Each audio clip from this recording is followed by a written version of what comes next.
जय माता रानी दोस्तों, आपके अपने चैनल धर्म साधना में आपका बहुत बहुत स्वागत है। माँ भगवती दुर्गा की कृपा आप और आपके समस्त परिवार पर बनी रहे।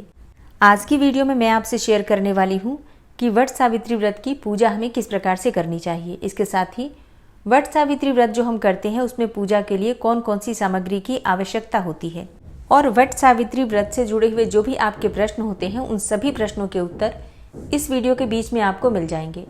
तो वीडियो को अंत तक ज़रूर देखिए, और अगर वीडियो अच्छी लगे तो इसे लाइक भी ज़रूर कीजिए, क्योंकि आपके लाइक्स, आपके कमेंट्स मेरे लिए बहुत महत्वपूर्ण होते हैं। यही एकमात्र ज़रिया है जिनसे मुझे पता चलता है कि आपको ये वीडियो अच्छी लगती है और आपके लिए ये वीडियो उपयोगी है। तो अगर वीडियो अच्छी लगे तो लाइक तो ज़रूर ही किया कीजिए। बात करेंगे पूजा की विधि के बारे में, लेकिन उससे पहले जानते हैं कि वट सावित्री व्रत की पूजा के लिए आपको सामग्री क्या चाहिए। देखिए, सबसे पहले तो बरगद का वृक्ष ही चाहिए। मतलब अगर आपके घर के आसपास बरगद का वृक्ष हो तो वहाँ जाकर पूजा कर सकते हैं, लेकिन अगर ऐसा नहीं है तो अपने घर में बरगद का एक छोटा सा पौधा लाकर लगा सकते हैं, या फिर बरगद के पेड़ की टहनी यानी कि शाखा लाकर गमले में लगाकर पूजा कर सकते हैं। और फिर पूजा के अगले दिन आप इसे किसी भी साफ जगह पर या फिर बहते हुए पानी में या फिर मिट्टी के नीचे इस टहनी को दबा सकते हैं, विसर्जित कर सकते हैं। ठीक है, लेकिन पूजा के लिए सबसे आवश्यक है बरगद का वृक्ष या फिर बरगद की टहनी या फिर बरगद का एक छोटा सा पौधा। इसके अलावा बरगद का फल चाहिए आपको। छोटे छोटे फल होते हैं जो खाकर मतलब निगल कर और इसी से अपने व्रत खोले जाते हैं। इस व्रत में सावित्री और सत्यवान की पूजा की जाती है, तो सावित्री या सत्यवान की एक मूर्ति चाहिए, तस्वीर चाहिए, और एक दिन पहले काले चने भिगोकर रख दीजिए, क्योंकि ये काले चने प्रयोग किए जाते हैं पूजा में। कलावा चाहिए जो हाथ में बांधा जाता है, मौली। सफ़ेद कच्चा सूत चाहिए परिक्रमा करने के लिए। परिक्रमा में अगर आपको कच्चा सूत नहीं मिलता है तो कलावे का प्रयोग भी कर सकते हैं। बांस का पंखा चाहिए, मिल जाता है वैसे तो बहुत आसानी से हर जगह पर, लेकिन ना मिले तो आप पहले का, जैसे पिछले साल का पड़ा हो तो उसका भी प्रयोग कर सकते हैं, या फिर कागज़ का भी बना सकते हैं। ठीक है, मतलब जो चीज़ जैसे उपलब्ध हो जाए आपको, जो आपके पास उपलब्ध हो उसी प्रकार से आप पूजा कर सकते हैं। अच्छा, एक छोटा टुकड़ा लाल या फिर पीले कपड़े का चाहिए जो बरगद के वृक्ष में हम चढ़ाते हैं। कपड़ा कितना चाहिए तो देखिए, आप चाहें तो 1.25 मीटर कपड़ा ले सकते हैं, या फिर साड़ी हो या फिर तौलिया इत्यादि हो वो भी चढ़ा सकते हैं, या चाहें तो आप जैसे कि एक छोटा सा रुमाल लाल या फिर पीले रंग का वो भी चढ़ा सकते हैं।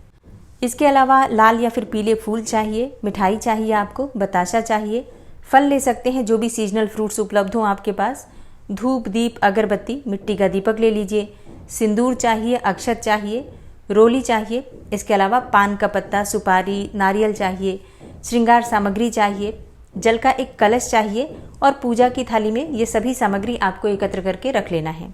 हाँ, आप चाहें तो सावित्री व्रत कथा की जो पुस्तक होती है वो भी ले सकते हैं।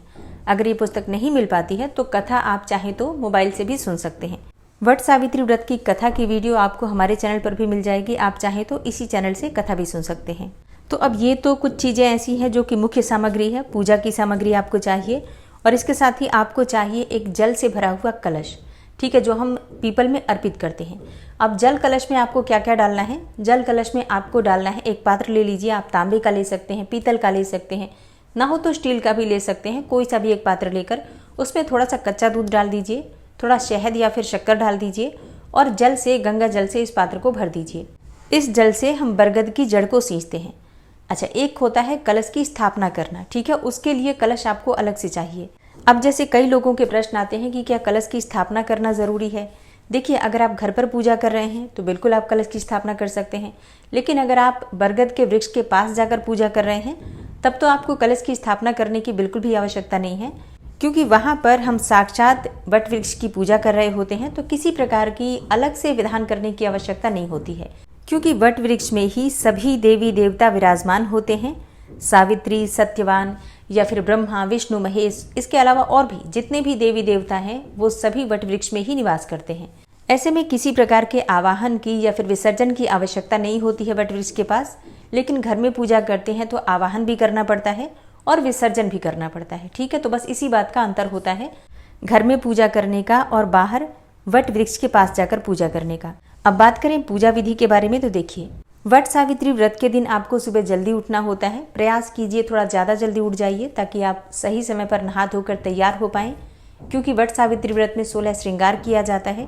तो आप चाहें तो नई साड़ी पहन सकते हैं, या फिर आप चाहें तो पुरानी भी कोई साड़ी हो, बस साफ सुथरी हो, मतलब धुली हुई हो, स्वच्छ हो, तो आप उसे धारण कर सकते हैं पवित्र कपड़े पहनकर। और हमें वट वृक्ष की पूजा करनी चाहिए।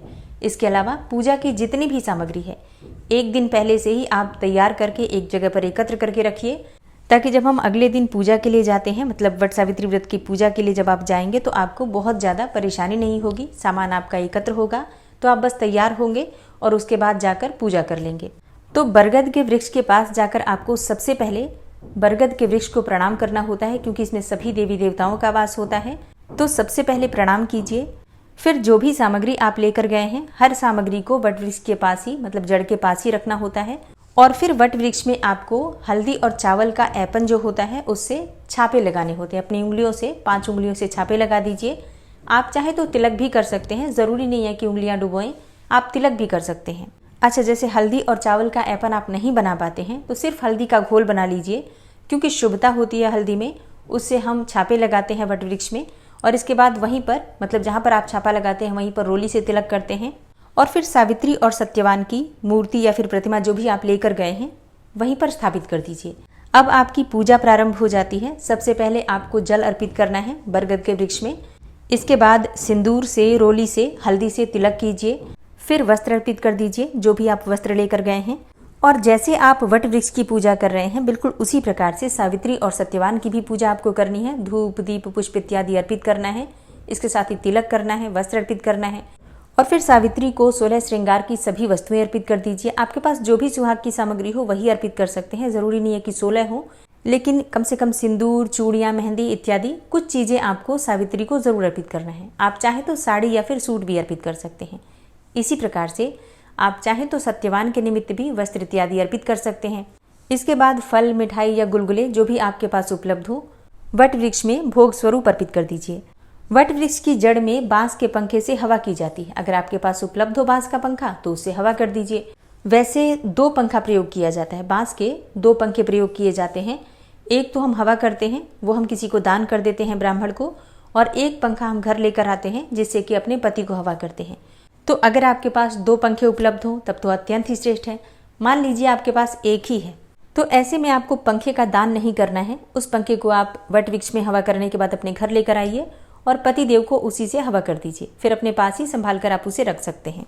पूजा करते समय आपको सावित्री का, सत्यवान का ध्यान करते रहना है, उनके नाम का स्मरण करते रहना है और अपने अखंड सौभाग्य के लिए, अपने दाम्पत्य जीवन को सुखमय बनाने के लिए प्रार्थना करते रहना है। ठीक है, ये पूरे समय ऐसा ना हो कि विधि विधान में हम ये चीज़ें भूल जाएं, बिल्कुल भी नहीं। इस बात का ध्यान रखना है कि हम पूजा जो कर रहे हैं अखंड सौभाग्य के लिए कर रहे हैं, अपने पति के, अपने बच्चों की सुरक्षा के लिए, सुख समृद्धि के लिए कर रहे हैं। तो इस बात का आपको ध्यान रखना है। एक और चीज़, जैसे कि बहुत से भक्तों के प्रश्न आते हैं कि क्या हमें संकल्प लेना होता है पूजा के लिए।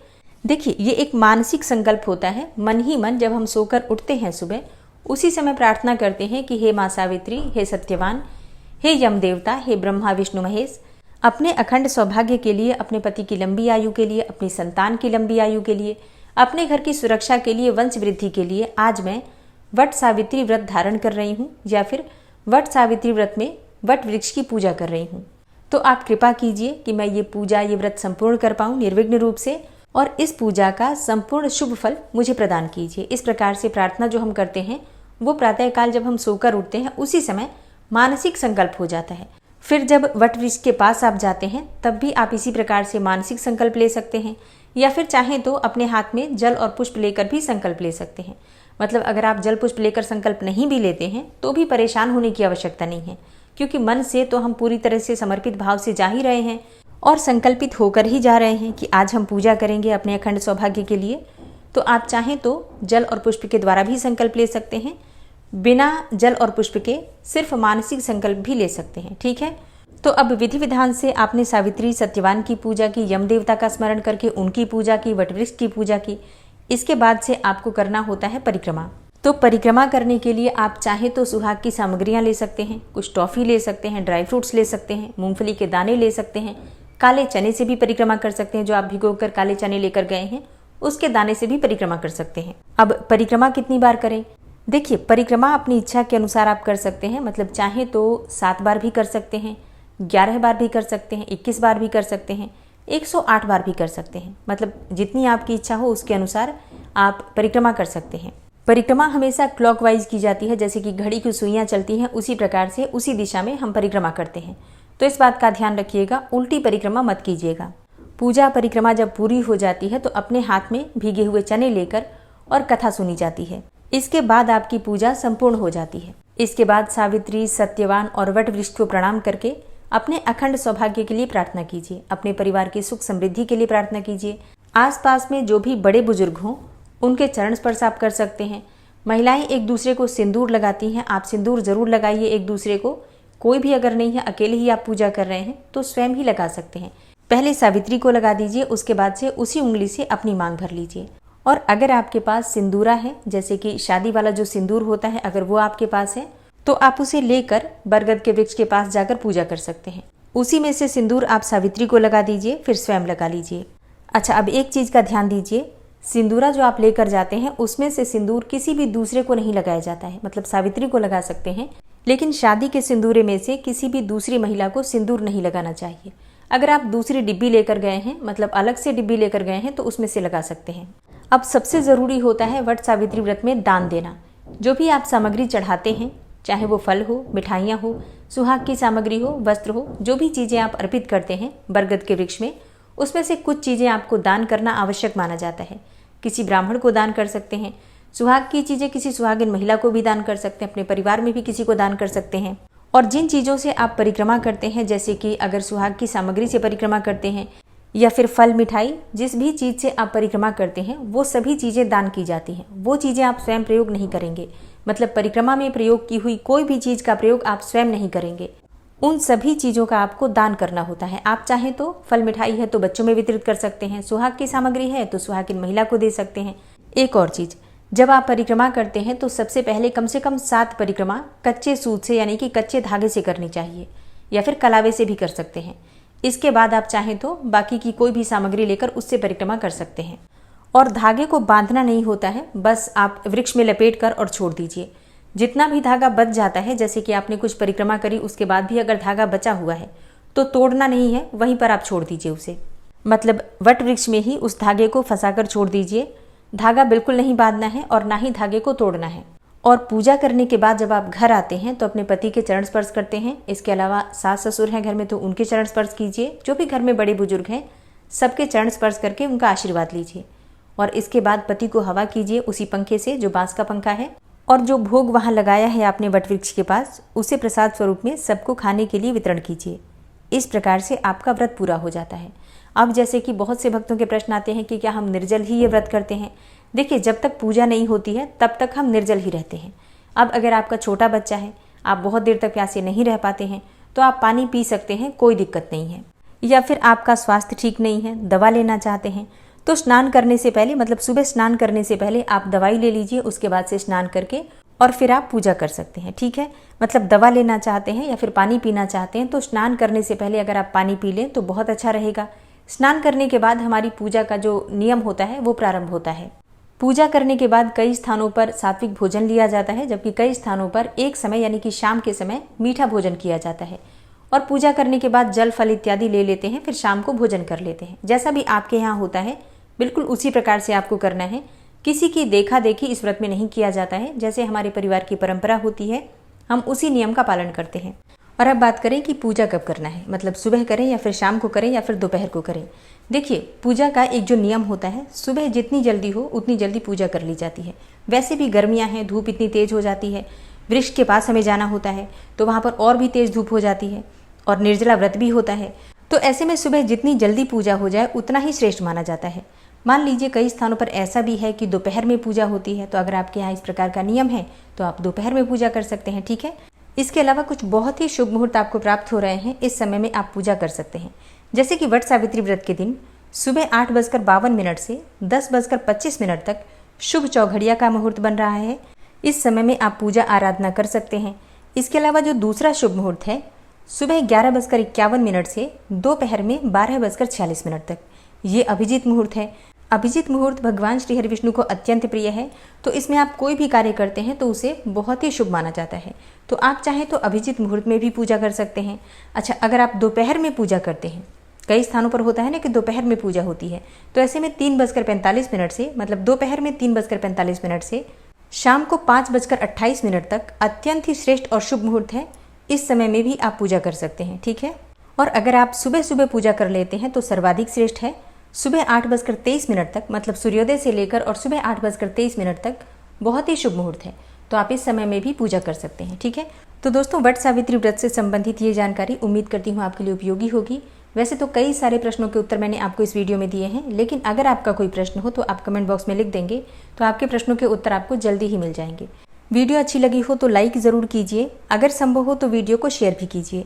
और चैनल पर पहली बार आए हैं, अगर अभी तक आपने चैनल को सब्सक्राइब नहीं किया है तो आज की वीडियो अगर आपको अच्छी लगे तो चैनल को सब्सक्राइब कर लीजिए, बेल बटन को ज़रूर प्रेस कर लीजिए। इससे आपको इस चैनल पर आने वाली सभी वीडियोज़ की नोटिफिकेशन सही समय पर प्राप्त होगी। मिलती हूँ मैं आपसे अगली वीडियो में, तब तक के लिए जय श्री राधे।